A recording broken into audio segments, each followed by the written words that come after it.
reading the 35th verse of Mark, the 4th chapter.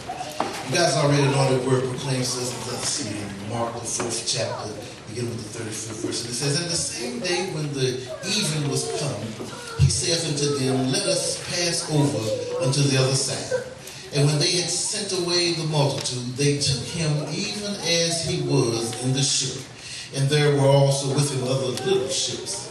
And there arose a great storm of wind, and the waves beat into the ship, so that it was now full. And he was in the hinder part of the ship, asleep on a pillow. And they awake him and say unto him, Master, carest thou not that we perish?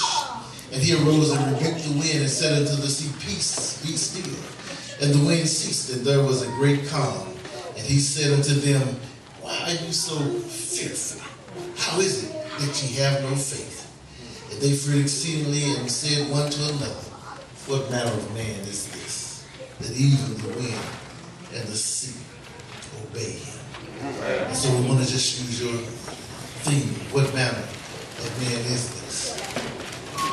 Come on and pray with me if you will. Our Father and our God, we bless your holy name. Lord, we love you, we praise you, we give you the glory for all things. Now, Lord, we pray that you'll just move Ealy out the way, Lord, that you might be able to speak through to these your people that have come to hear a word. But Father God, we understand fully that it does us no good to preach that they have not a mind to receive. And so prepare them now that they might receive a word from above, Lord. We bless your holy name. We give you the praise, the glory, and honor for all things. Lord, before we go to fuck, we got to say thanks for bringing us across the highway. Lord, we thank you for the meal that was prepared for us, Lord. We just thank you for being God all by yourself, doing the things that you know how to do best. Now, Lord, help us that we might be used by you right now. Work your way. Work whatever you want to do with us. And as they say, Lord, use me until you use me up. This is our prayer in Jesus' bless you. We say thank God, thank God, thank God, and all the saints say amen. Amen. What manner of man is this? You know, I don't know about you, and I can't speak for anybody but me, but I've had some days in my lifetime that I was not sure whether I was coming or going. Things just happened around me, and it had me so that, like I said, I didn't know whether I was coming or going. Now, I got to clear up one thing for you. Make no mistake about it. I knew exactly who I was. I knew what I was all about. I knew from whence I had come, and so all of that was not an issue. But my circumstances had fixed it so that here I was in a dilemma. And not only did I know whether I was did I not know whether I was coming or going, but it had me in a spot as to where now I wasn't sure just who I was.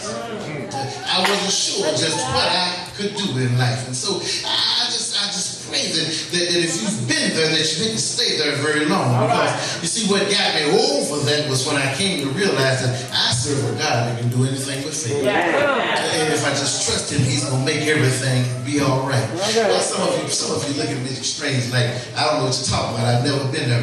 But I think you've had a day like that. If you stop and go back to your little high school days when you first started trying to court, you remember when she first looked at you and said, hey,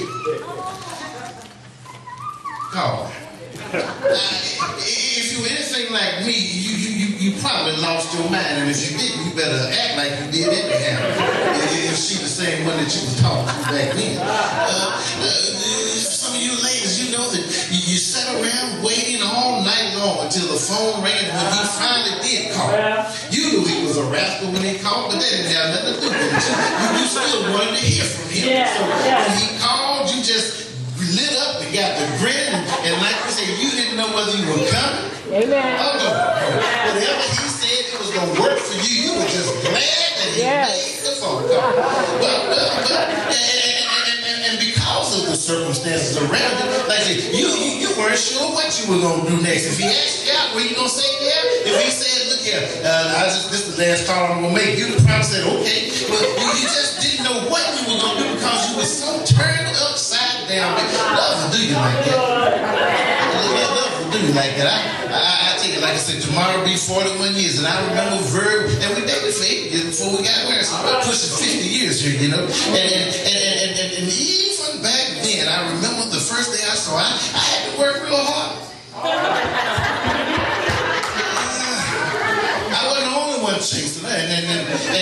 and she wasn't slowing down for none of us.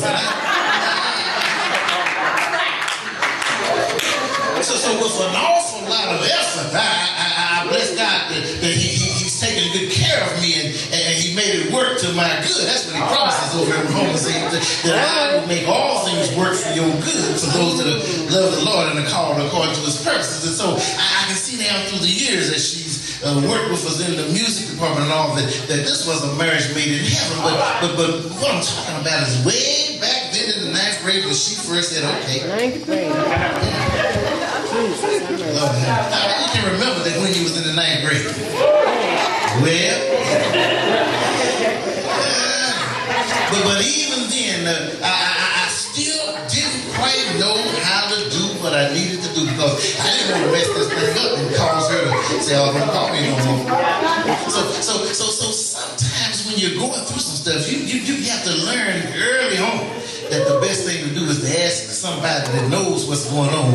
How should you go about this thing? I believe it was in the 9th grade when I first learned to earnestly pray.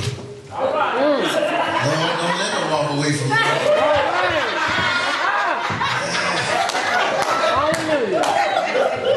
Well, not only does that work in your everyday life, but it works in the church especially. That you will have some days when you will get turned upside down. You know, church folk, I have found one of the worst people in the world.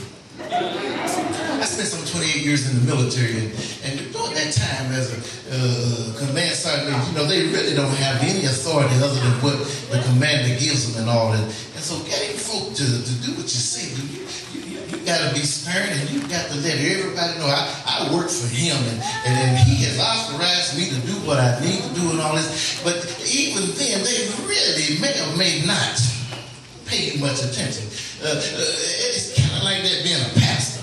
You know, I tell them all the time, listen here, I didn't ask you to do this. I'm just telling you what my boss told me to ask you. And you know what amazes me when I ask somebody, I said, listen, can you help us out with this program here or do this, that, and the other? And when they say, well, I'm going to pray about it, Pastor Doris. And when they say that, I say, that's okay, I don't need you. Well, and I don't need you because I'm kind of thinking like this, and I could be wrong, but help me out somebody. You see, I'm standing here saying that, now I'm the pastor here, and if you show up every Sunday to hear me preach, evidently you must believe that God speaks to me and that He tells me some things to do. And so if I've asked you to do this, you ought to believe, at least for a moment, that I've already asked the Lord about asking you. And so since I asked the Lord and He told me to ask you, then all you've got to say is, I will pray about it, but what I'm praying about is asking the Lord to help me to do the very best job that I can do. But doing it is my initiative. And so that's why I say when they say I got to pray about it, I don't need you anymore. Well, I appreciate the way when he called on a brother to come and sing, he says, this got me by surprise. But you know, those are the best times you can work for the Lord. You see, when you get trying to put too much into it, you want to play. And I'm going on, I'm going to finish up in just a minute.